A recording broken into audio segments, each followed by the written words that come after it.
The 1941 bombing of Pearl Harbor by the Japanese was one of the most devastating attacks on American soil.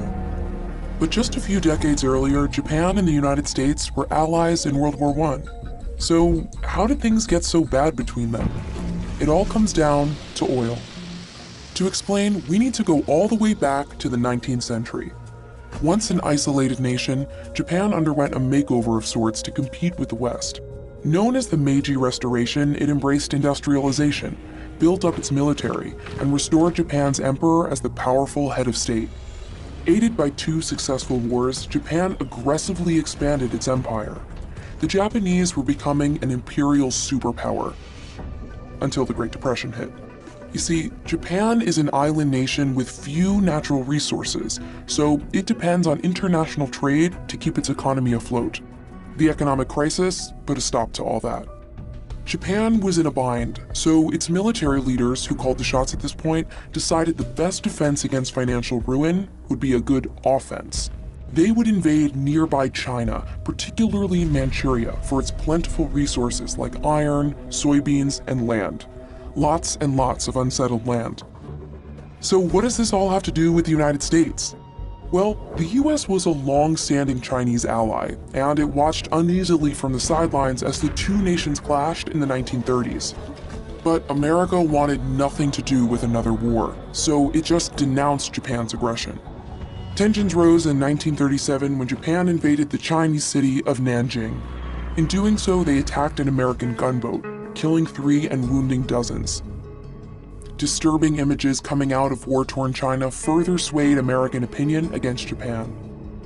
In response, America attacked Japan's resources. They imposed economic sanctions of aircraft, scrap metal, and other items crucial to Japan's military. The US hoped the sanctions would stop Japanese expansion, but Japan doubled down, invading French Indochina in 1940 and then teaming up with Germany and Italy. Why those two countries?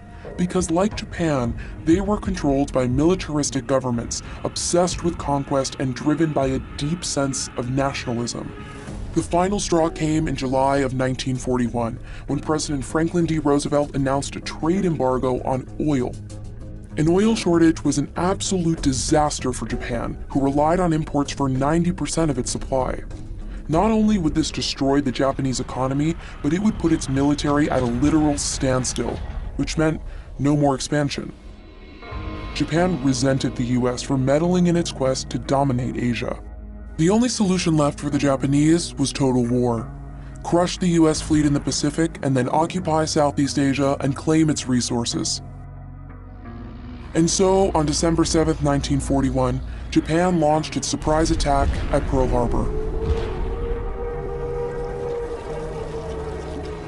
At first, it seemed like a win for the Japanese, destroying or damaging 21 US ships and more than 300 aircraft, and killing around 2,400 soldiers, sailors, airmen, and civilians.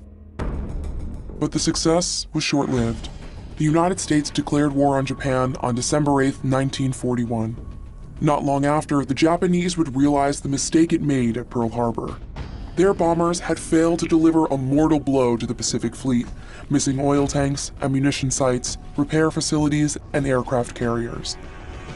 Just 6 months later, remnants of the US fleet would score a key victory against Japan at the Battle of Midway, turning the tide of the war against the once mighty Japanese.